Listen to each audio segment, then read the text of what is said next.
En el centro de la pampa vive un pimiento. Sol y viento pa' su vida, sol y viento.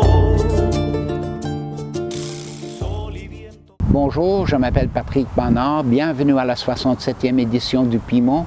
C'est le 12 mai 2013 et cette semaine à Montréal, ce jeudi passé, le groupe environnemental, la Coalition verte, a eu sa réunion annuelle. C'était dans le centre Sarto, dans la ville de Dorval, dans la région de Montréal. Alors la Coalition verte a lutté pour l'environnement ici pendant plus qu'une génération. Et dans leur réunion, il y avait quatre choses importantes. Premièrement, un invité spécial, M. Guy Garon, qui a parlé de la biodiversité. Deuxièmement, c'était l'anniversaire de la Coalition verte. Alors, il y a eu une petite célébration. Troisièmement, la Coalition verte a donné son prix annuel à un groupe qui lutte ici dans la région, la sauvegarde de la forêt des Hirondelles, et c'était Marie-Lou Allary qui a reçu le prix. Et quatrièmement, il y avait les rapports annuels des groupes qui travaillent pour l'environnement ici à Montréal. Hello, I'm Patrick Barnard. Welcome to the 67th edition of the Pimento Report. This past week, the 9th of May, it was this past Thursday, the Green Coalition celebrated its 25th birthday. It was an annual general meeting which had four important elements to it. First of all, there was a special speaker, M. Guy Garon, who talked about biodiversity here in the Montreal area and its importance for the planet. Secondly, the Green Coalition was celebrating its 25th birthday. And thirdly, there was a prize given to the group La Sauvegarde de la Forêt des Hirondelles, that's in St. Bruno, and it was in fact Marie-Lou Allary who received the prize of the Green Coalition this year. And the fourth thing that happened was that groups in the Montreal area talked to other groups about the work that they are now doing. So let's go right away to the Sarto Center in Dorval and revisit the meeting of this past Thursday and go right into that ambience of the Green Coalition.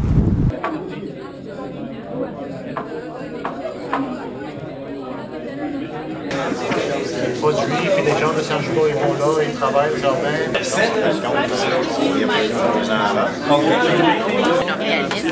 Okay, many thousands. D'élargir les autoroutes, ça coûte centaines de millions. Ici, vous voyez M. Guy Garon qui parlait de l'étalement urbain. Here you're seeing M. Guy Garon talking about urban sprawl. Tout ça, c'est la société qui paye pour ça. Ça, c'est des études. J'ai commencé en 89 quand je travaillais pour la communauté urbaine de Montréal. J'ai piloté une étude sur les biotopes en milieu urbain. J'ai piloté la deuxième recherche en 2005 avec l'Université du Québec à Montréal, l'Université de Montréal et l'Institut en recherche biovégétale. Donc ça, c'est une photo de 1972. Tout ce qui est en rouge, on voit très bien l'île de Montréal, l'île de Laval, la rive nord, la pointe ouest de l'île de Montréal et la rive sud. Donc, on va faire une évolution dans le temps du développement versus la perte des milieux naturels et la perte du territoire agricole. On arrive en 1982. Regardez le rouge, il s'est beaucoup développé dans l'ouest de Montréal. Laval, il y avait juste une petite bande ici. C'est rendu très grand, puis ça monte, puis ça suit les autoroutes. Donc, on voit très bien qu'on a une perte de milieu naturel, une perte de la biodiversité, une augmentation des infrastructures routières, une détérioration de la qualité de l'air. Vous êtes l'invité principal ce soir. C'est quoi le message? Le message est pour de dire aux gens que la biodiversité, il faut la protéger au maximum dans la grande région métropolitaine, puis que l'humain fait partie de cette biodiversité-là et qu'on a besoin, nous aussi, de tout ça, le végétal et les animaux qui nous entourent, pour assurer notre survie, parce que si on détruit la biodiversité qui nous entoure, on court à notre perte en tant qu'humain. Moi, je vous dirais que ça fait à peu près 30 ans que je travaille en environnement. Les gens ont une sensibilité à ça, mais malheureusement, les actions gouvernementales gouvernementales, autant provinciales, canadiennes et municipales, vont pas assez vite présentement pour assurer une certaine protection de la biodiversité. Deuxième partie de la réunion, l'anniversaire. Alors, on mangeait un peu de gâteau. The second part of the evening, celebrating the birthday. Here we are, the 25th anniversary. Do you remember that first meeting 25 years ago, or where it took place? Yes, well, it was a big event that we held in 1988 called Green Day. And we were calling on the population to come out and support having a Greenspace program for our city. Because in 1987, what happened was the city had adopted, the city of Montreal that was, had adopted its first urban plan ever, but they didn't have it. They forgot something. No Greenspace program. So we decided to have a big event called Green Day, and we invited lots of politicians, but lots of people too, and asked them to call on the Montreal urban community to get cracking and do a Greenspace program, a conservation program. And 3,000 people came to answer and give that call, and it was passed on. And here we are. We're still going. And looking back and looking at 2013 in that perspective, what do you see now? Well, I think that there's going to be still lots more work to do, that we have young people coming up, taking on the impetus and joining in and carrying that work forward. It's going to continue into the future. And it's going to be an ongoing struggle, I think, to see that our natural spaces, our agricultural lands are actually protected. We've gone a long way with this Piment initiative. Parmi le bruit dans la salle, Sylvia Allemark parle du PMAD, le Plan métropolitain d'aménagement et de développement. C'est un cadre très important pour la planification dans la région montréalaise. Est-ce que ça sert à quelque chose réel ou vide? C'est à voir. Sylvia Allemark has mentioned the PMAD, and that's the Metropolitan Plan for Development in the Montreal region. This is the great question for people who care about the environment. Will the PMAD be something real or merely a kind of fiction? The 20-year plan that the Greater Montreal community has adopted, but to see it actually implemented is going to take lots and lots of work. You said something very interesting here tonight, and that is that the PMAD is really for citizens. I take it that's your deep feeling right now. Right. So the PMAD was as a result of a lot of input from citizens groups that want to save green space. There's three elements to the PMAD, and one of the three is protection of green space for the purposes of the quality of life. PMAD designates certain areas as voies d'intérêt, and that designation overrides local zoning. And a lot of local urban planners seem to think that that doesn't affect them. Legally, our position certainly is that it does, and it is very much helped by people continuing to talk about the PMAD and keeping it present in the politicians' eyes. And we'll see how it plays out next spring when it finally locks in and applies to the whole CNS. Now, you decided to give the Environmentalist Award of the Year to a rather unusual person, unusual group. Can you tell us the rationale behind that award? I think the rationale was to reach out to one of the outer boundaries of our Greater Montreal community and to find a group that is struggling and doing an uphill battle and to award that initiative and to give them a boost. Troisième partie de la réunion, le prix pour Marie-Lou Allary. You're in the newspaper a lot.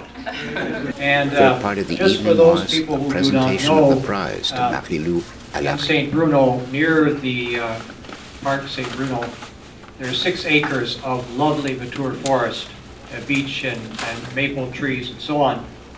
And it also houses endangered and vulnerable plant species. It's in danger of being destroyed. Okay? And I read, Mary Lou, in the paper, you say about this, it says it's a mystery why someone would want to destroy it. Because the population is against it, the scientific community is against it, and you say, it didn't make sense to me in 2012 that anyone would do such a thing.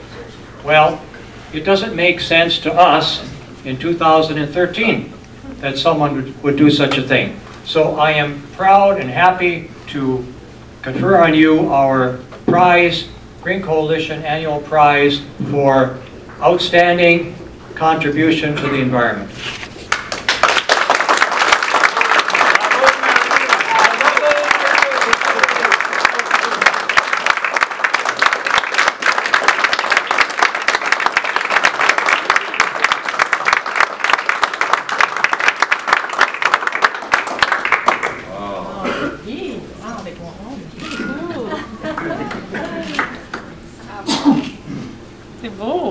Thank you very much for your work. Ben, ça me fait plaisir. Je suis touchée. Est-ce que je peux dire un petit mot?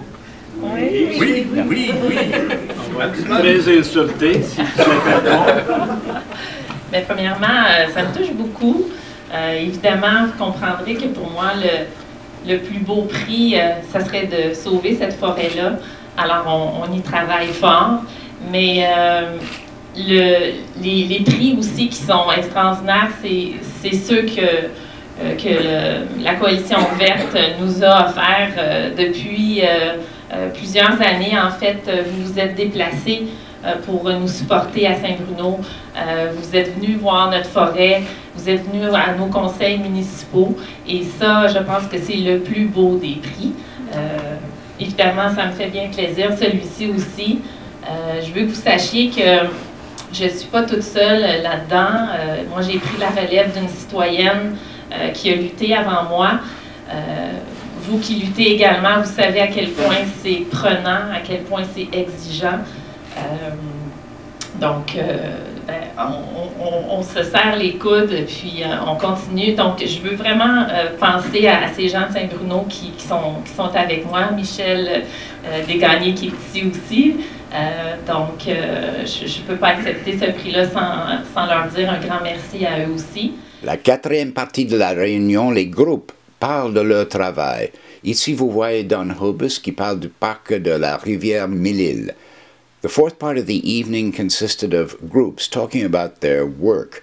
And here you see Don Hobus talking about the parc de la rivière de Mille-Îles. Ici, vous voyez M.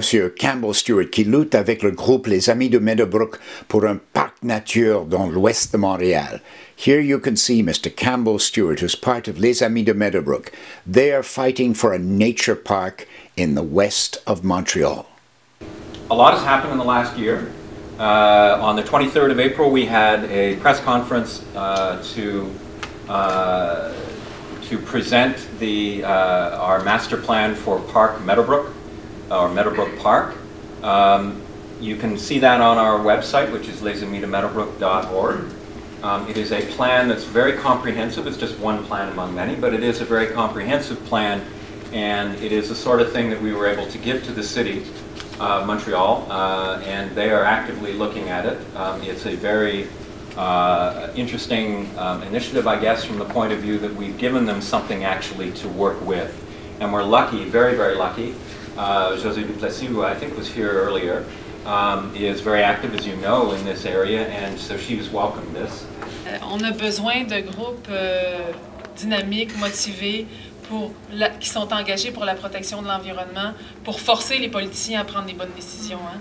Avant d'être assis dans ce siège-là, vous savez, le siège que j'occupe, c'est suite à la démission de Gérald Tremblay, il y a eu un remaniement, puis je suis là depuis le mois de novembre. Mais je connais plusieurs d'entre vous parce que j'ai été sur les rangs avec les mêmes pancartes pour faire les mêmes manifestations pour protéger nos milieux. By some fluke, perhaps, and a fluke of timing, perhaps, we were lucky enough that we've done this without losing political support. The Vision Montreal is very much behind the Meadowbrook Park. The executive committee, this non-partisan body, is very much in favor of preserving the green space, and Michael Applebaum himself, though not a proponent of the park, does want to keep it, oh my God, does want to keep it green. And we also know that we have the support clearly of Projet Montréal. So we're doing very well in that regard. We have to do this before the next election. Absolutely. Moi, j'ai l'impression que pour la région de Montréal, c'est vraiment important maintenant. Les années à venir, là, c'est peut-être un carrefour, un moment clé. Est-ce que vous êtes d'accord? Absolument. Le Piment nous a donné 2 ans. Puis il y a 2 ans pour tout gagner ou tout perdre. Et est-ce qu'il y a des signes, d'espoir? Tant que les citoyens vont pouvoir se regrouper, comme on fait ce soir, je pense que oui, il y a de l'espoir. Oui. Et la coalition verte, c'est quoi la chose la plus importante quand on voit leur travail, par exemple? C'est quoi l'essence de leur activité? C'est le ralliement des citoyens. Je pense que la coalition verte est là simplement pour les rallier, leur rendre leur pouvoir et leur donner les outils pour manifester leur pouvoir. David, it is the 25th anniversary of the Green Coalition. Looking back, what do you see? A sea change in the way the public views these issues. You know, we're not simply an isolated little bunch of cranks anymore. Our ideas from 25 years ago we now see have gone mainstream, and increasingly in the calculus people are counting this as having value for them physically and mentally and psychologically and socially, and I think, you know, there's a readiness now on the part of the public to factor that into their vote and to elect people that are going to have more benign attitudes when it comes to the way cities are done. And so, you know, it's been a huge change as far as I can see. And in the 25 years since our inauguration back in 1988, and since the Green Day, there are groups that have come into being. Equiterre wasn't there when we formed up. The CRE didn't exist. Héritage Laurentienne hadn't yet formed up. And so, you know, we count ourselves in the vanguard, and we're very proud of that.